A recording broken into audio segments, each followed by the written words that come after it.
After 10 long months of pregnancy, my water broke. On the way to the hospital, the student I had been sponsoring called my husband. She confessed that she had secretly admired him for a long time, but didn't want to destroy our family, so she decided to end it all. My husband abandoned me on the overpass, made a U-turn against traffic, and rushed back to comfort her. I bore the pain in my abdomen and walked 5 kilometers on the overpass before finally getting a cab. By the time I reached the hospital, my blood had already stained half of my body. The doctor told me I had arrived too late. My baby was already gone. It felt as if my heart had been ripped from my chest. I called my husband, but he said, "Let's get a divorce first. We'll remarry once she's emotionally stable. Our child is gone. There's no use dwelling on it, but we can save another innocent woman." I remained silent for a long time, then quietly whispered, "Okay, then we're both free." The poor student successfully rose in status, while I, feeling disheartened, left for a distant place. But luck found me. I remarried a kind man and found happiness in a new family. 3 years later, I ran into my ex-husband. He grabbed me by the neck, fury in his eyes, and shouted, "You remarried again? Didn't we agree to remarry in the future? Are you that desperate? Can't you live without a man? Alora, you disappeared for 3 years and now you couldn't resist showing up? You're here for money, aren't you? This occasion is important and I warn you, stay away. Otherwise, you won't get a single cent." I stood frozen at the airport entrance, the harsh words of the man approaching me cutting through the air. I stared in shock, unable to move, until I finally recognized him, my ex-husband, Silas Armani, and walking beside him, like a vision of elegance, was Elvira Conti. Once, Elvira wore patched clothes. She knelt before me, begging for money to attend college. I, moved by pity, had helped her, caring for her needs. Little did I know that the girl from the countryside had been plotting to take my place all along. Now, after years of silence, she stood before me in designer clothes, a far cry from the girl I had once helped. It seemed that after pushing me aside, she had successfully won Silas's heart. Silas cursed me once, twice, and it still wasn't enough to ease his anger. He sneered, his voice dripping with disdain. "Back then I was just trying to help someone and you disappeared out of spite. I thought you had more dignity. Why show up again today? Alora, take a good look at yourself. You're nothing but the lowest of the low now. Since leaving me, you've had a miserable life, haven't you? Now you see the value of money, huh? Now you know that a successful husband is your support? Too bad, it's too late. From the moment you acted out of spite, you lost any right to be my wife. I'll make this clear. Even if you stand before me now, I'll never remarry you." I shook my head quietly, my voice barely a whisper. "You're mistaken. I'm here on business at the airport." Silas looked me up and down, his gaze heavy with disdain. "Business? Can you even afford a plane ticket? If you need money, just ask. Stop trying to hide behind these ridiculous excuses to make yourself look better." Elvira sneered beside him, her words sharp. "Alora, Silas and I are about to get married. Your showing up without shame is really putting us in a tough spot. Besides, Silas's company is growing bigger. You don't care about your reputation, but we need to consider the impact." Silas pulled out a wad of cash with a flick of his wrist and threw it in my face. "This should be enough to get by for a few days. Now keep quiet." He grabbed Elvira's hand and turned away, leaving me standing in stunned silence. I was so angry I couldn't find the words. I wanted to run after them, shout a few things, but then I glanced at the time. My husband's flight had just landed. In the past, I had always been late picking him up from the airport, and I could still remember the sorrowful look in his eyes whenever I showed up late. Today I'd been at the gym when it suddenly hit me that I needed to pick him up, so I rushed over, breathless, not even taking the time to change. Maybe it was because I was sweating and my hair was a mess, but Silas must have thought I was trying to reignite our marriage. I took a deep breath, steadying myself, and walked into the terminal. I had a husband who loved me, so why let 2 rabid dogs ruin my mood? But as soon as I entered the VIP lounge, my brow furrowed. The usually calm and quiet VIP lounge was chaotic today. The air was thick with cigarette smoke and men talked loudly and puffed their cigars like they owned the place. Silas was at the center of it all, surrounded by sycophants who lavished him with praise. "Silas, your company's on fire. That deal with Exeta Group? It's bound to be a game changer. You'll be at the top in no time. Don't forget us when you strike it big, Silas. We're counting on you to share the wealth." Silas grinned, clearly basking in the attention, his chest puffing up with pride. Next to him stood Elvira, her posture that of a CEO's wife, soaking in the compliments like a sponge. I choked on the thick smoke, coughing uncontrollably. A rotund man, balding and gruff, waddled over and sneered, "What are you doing here, country girl? This is a VIP lounge, not your personal resting spot.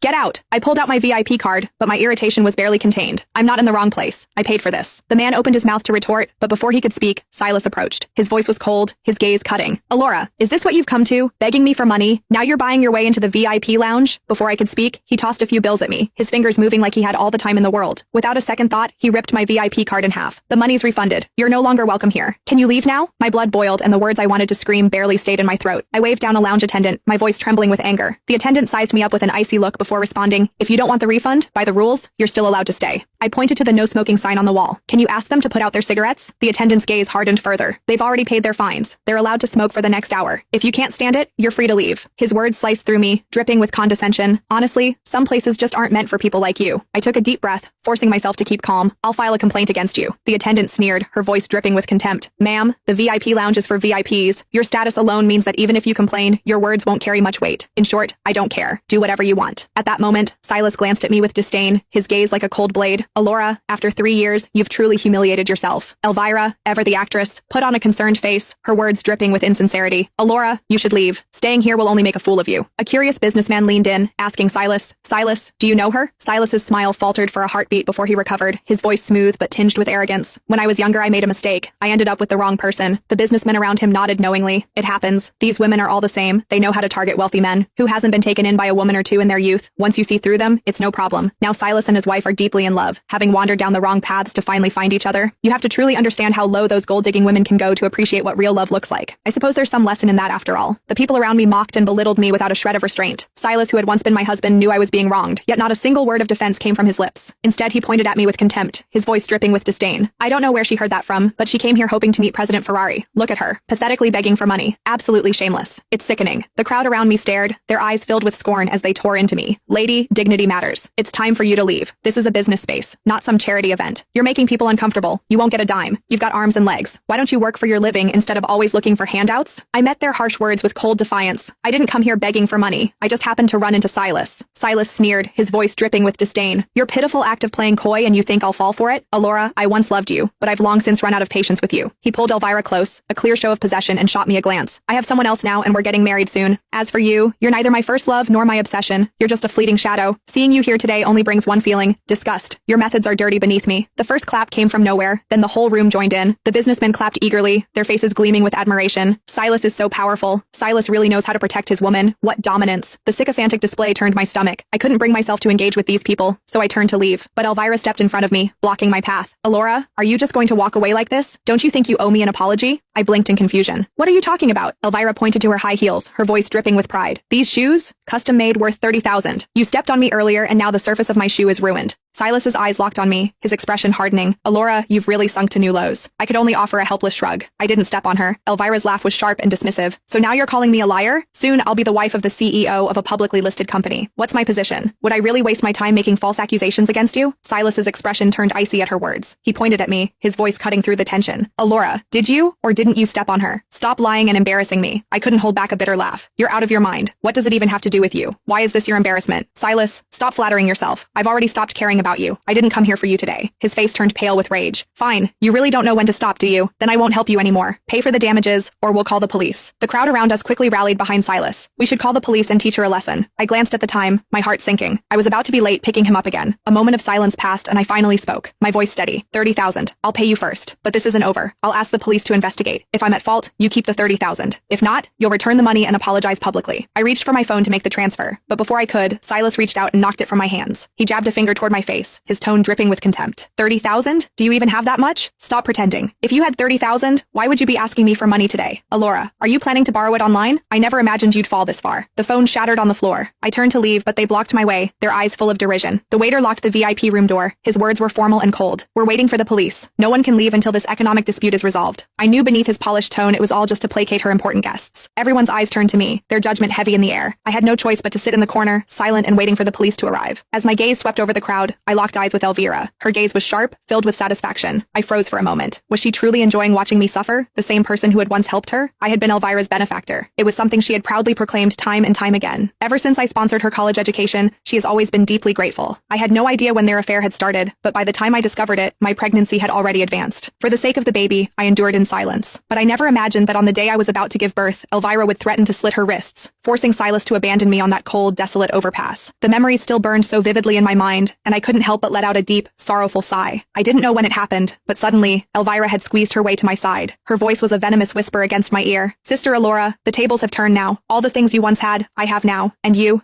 have nothing. You and Silas are divorced. Your child didn't survive, and you'll never see a penny of Silas's inheritance. By the way, Sister Alora, you don't know, do you? When I used to bring you coffee, I secretly slipped abortion pills into it. The words hit me like a slap to the face. My mind reeled, the painful memories flooding back. The excruciating stomach cramps the day of the miscarriage, the child I never had the chance to meet. Anger surged through me like wildfire. I stood up, trembling with fury, and slapped Elvira across the face. But before I could even process what I'd done, Silas was already on me. He shouted, his voice full of rage. Alora, how dare you hit her? He kicked me in the chest with brutal force. I gasped in pain. The air knocked out of my lungs as I crumpled to the floor. I couldn't breathe, couldn't even make a sound through the agony ripping through my chest. But Silas wasn't done. He grabbed a fistful of my hair and yanked me up, his voice cold and commanding. Apologize to Elvira. I opened my mouth to speak, but no words came. Silas shoved me with all his might, sending me crashing into the corner. I struggled to rise, but before I could even get my bearings, Elvira kicked the back of my knee, forcing me to stumble. I collapsed, my knee throbbing with sharp, unrelenting pain. Around us, the wealthy guests did nothing. Some even seemed to watch with eager anticipation, as though ready to join in on the torment. Just then, the door to the VIP room was flung open. The waiter, his voice dripping with enthusiasm, called out, "Mr. Ferrari, you've arrived." In that instant, tears welled up in my eyes. My husband came.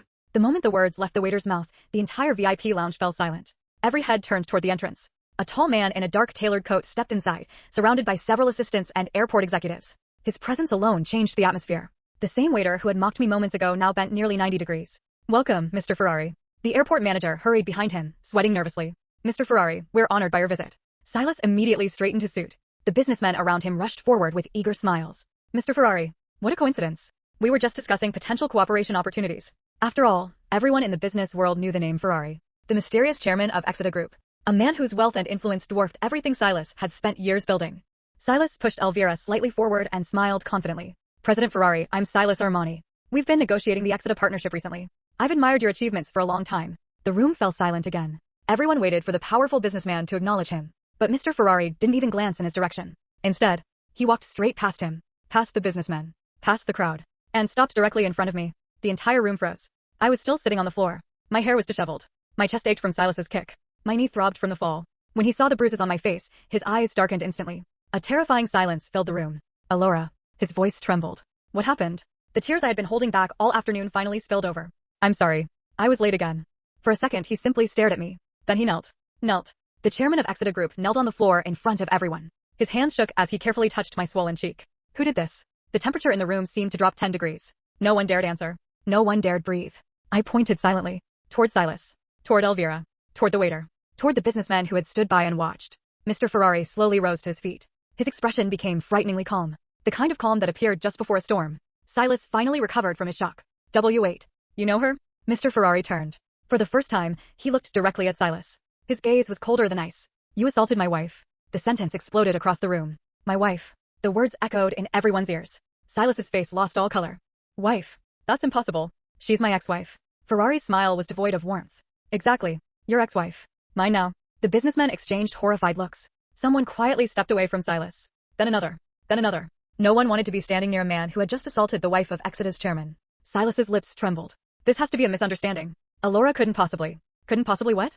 Ferrari interrupted. "Couldn't possibly deserve happiness? Couldn't possibly find someone better than you?" Every word landed like a hammer. Silas's confidence shattered visibly. Meanwhile, Elvira's face had turned completely white. She suddenly remembered every cruel word she had spoken. Every humiliation. Every insult. Every scheme. And for the first time, genuine fear appeared in her eyes. The airport manager wiped sweat from his forehead. "Mr. Ferrari, we'll investigate immediately." "No need." Ferrari's assistant stepped forward. "We already have the surveillance footage." The assistant raised a tablet. The entire VIP lounge is monitored. The screen lit up. Everyone watched in horror. There was Elvira deliberately blocking my path. There was Silas smashing my phone. There was the waiter locking the door. There was Elvira kicking my leg. There was Silas dragging me by the hair. And finally, the room heard Elvira's own voice clearly recorded by a nearby microphone. "I secretly slipped abortion pills into your coffee." Silence. Absolute silence. Elvira's legs gave out beneath her. She collapsed. No, that's not." But nobody believed her. Not anymore. The evidence was undeniable.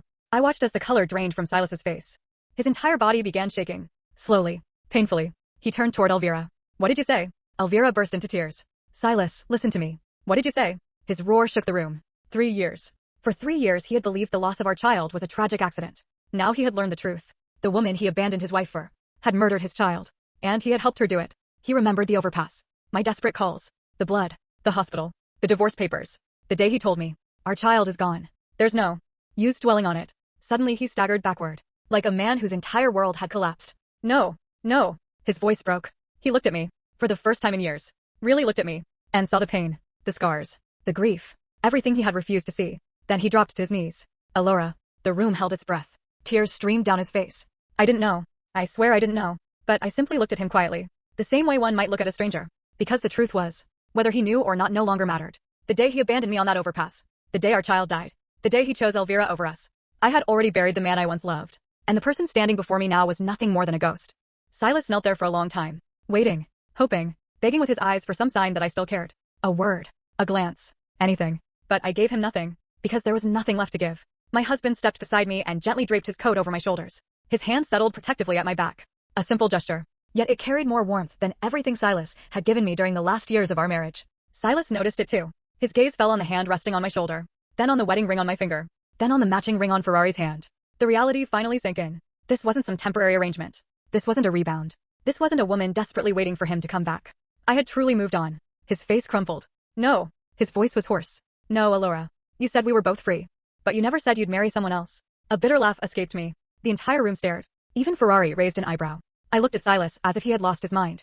You divorced me. You abandoned me while I was in labor. You left me bleeding on a bridge. You chose another woman. You told me our child's death wasn't worth dwelling on.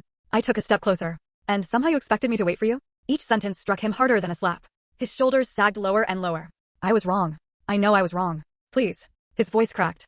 Please give me another chance. The room erupted into whispers. Nobody could believe what they were hearing. The proud Silas Armani, the man who had mocked me all afternoon, the man who claimed he was disgusted by me, was now begging. Ferrari's expression darkened immediately.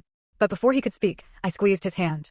I wanted to handle this myself. I looked down at Silas. You know what's strange? He stared up at me desperately. When I begged you to answer my calls while I was in the hospital, you ignored me. When I cried after losing our baby, you ignored me. When I asked whether our marriage meant anything to you, you ignored me. My voice remained calm. Too calm. And now you're asking me for mercy. A painful silence followed. Then I smiled. Not warmly. Not cruelly. Just honestly. Silas. I forgive you. His eyes lit up instantly. Hope exploded across his face. But before he could speak, I continued. I forgive you. But I don't love you. The hope vanished. Completely. His face turned white. People often imagined heartbreak as something dramatic. A scream. A collapse. A breakdown. But real heartbreak was quieter. It was the look on Silas's face when he realized there was absolutely no path back. No door left open. No second chance waiting. Just an ending. A final one. Meanwhile, airport security entered the lounge. Behind them came 2 police officers. The airport manager hurried forward. Officers, this is the woman. He pointed directly at Elvira. The officers approached. Miss Condi, we need you to come with us. Elvira panicked instantly. No, you can't arrest me. I didn't do anything. One officer calmly held up the recording. The statements regarding poisoning and the surveillance evidence will be investigated. Her legs nearly buckled. She turned desperately toward Silas. Silas, help me. You love me. For a moment, Silas simply stared at her. The woman he had sacrificed everything for. The woman he had defended against the world.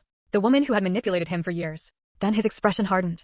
For the first time, there was no affection left in his eyes. Only disgust. Take her away. Elvira froze. The police led her toward the door. She screamed. Cried. Begged. But nobody helped. Not one person. The businessman who had praised her minutes earlier suddenly looked away. The waiter who had flattered her lowered his head. No one wanted to be associated with her anymore. As she was dragged out, she twisted around and shrieked at me. This isn't fair. You stole everything from me. I almost laughed. Stole? She had stolen my husband. My child. My family. And yet somehow she still saw herself as the victim. The doors closed behind her. The screaming faded. Silence settled over the lounge. Then Ferrari's assistant stepped forward. Mr. Ferrari, we've completed the review. The assistant handed over a folder. The Armani partnership proposal has also been evaluated. Silas looked up suddenly, fear flashing across his face. Ferrari opened the folder, then closed it. Rejected. One word. That was all. Silas froze. The assistant continued. Additionally, several of Armani Group's financing agreements were contingent upon this partnership. A businessman nearby gasped. Everyone in the room understood what that meant. Without Exeter's backing, investors would flee. Banks would panic. Shareholders would revolt. Silas's company wasn't just losing a deal. It was losing its future. The realization hit him all at once. He had lost his lover, lost his reputation, lost his child, lost his marriage. And now, he was about to lose the empire he had sacrificed everything to build. His shoulders shook. For the first time, he looked truly broken. Not angry, not arrogant, just broken. I watched him quietly, then turned away. Because some endings don't require revenge. Life had already delivered the verdict. And as Ferrari wrapped an arm around my shoulders and guided me toward the exit, I never looked back. Neither did he. Behind us, Silas remained kneeling alone in the middle of the VIP lounge, watching the woman he had once thrown away disappear from his life forever. 3 months later, the trial concluded. The investigation uncovered far more than anyone expected. Elvira hadn't only tampered with my drinks. She had forged documents, misappropriated charitable funds, and manipulated multiple financial accounts connected to organizations that had supported her education. The evidence was overwhelming. When the verdict was announced, she broke down in tears. But this time, nobody pitied her. Not after everything she had done. Not after the life she had destroyed. As for the waiter and airport manager who had abused their positions, both lost their jobs after the surveillance footage became public. The businessmen who had mocked me found themselves the subject of endless ridicule online. Many of them issued public apologies. I ignored every one. Some apologies arrived years too late. Silas's situation was even worse. The collapse of the Exeter partnership triggered a chain reaction. Investors withdrew. Creditors demanded repayment. Board members resigned. Within 6 months, Armani Group filed for bankruptcy. The newspapers called it one of the most dramatic corporate collapses of the decade.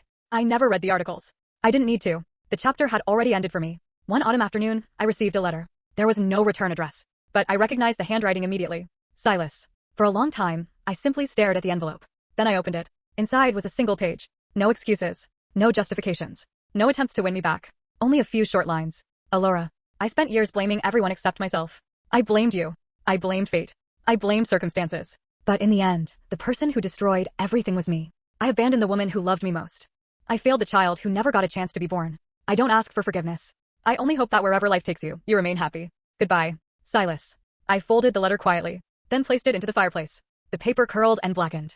Within minutes, it became ash. Just like the past. Gone. Forever. A year later, my husband and I welcomed a baby girl into the world. The moment I heard her first cry, tears streamed down my face. Not tears of grief. Not tears of regret. Tears of relief. Of gratitude. Of healing. Ferrari stood beside the hospital bed holding our daughter as if she were the most precious treasure in existence. And perhaps she was. Our little girl wrapped her tiny hand around his finger. He immediately looked ready to buy her an entire country. I laughed so hard my stitches hurt. Years passed. Our daughter grew up surrounded by love. The kind of love that never had conditions. The kind that never abandoned you on a bridge. The kind that stayed. One evening, when she was 5 years old, she climbed into my lap and asked, "Mommy, did you always know Daddy was the one?" I looked across the garden. Ferrari was currently losing an intense argument with a 6-year-old over the proper way to host a tea party. He was losing badly. Our daughter followed my gaze and giggled. I smiled. "No. Then how did you know?" I kissed the top of her head. Because when everything in my life fell apart, he stayed. Across the yard, Ferrari looked up. Our eyes met. Just like they had all those years ago. And in that moment, I realized something. The greatest revenge had never been exposing Elvira. It had never been watching Silas lose everything. It had never been seeing the people who mocked me face consequences. The greatest revenge was much simpler. I survived. I healed. I loved again. And I built a life so full of happiness that the people who hurt me no longer had a place in it. As the sun set over our home, my daughter laughing between us and my husband smiling at my side, I finally understood what freedom felt like. Peace. And at long last, I had it.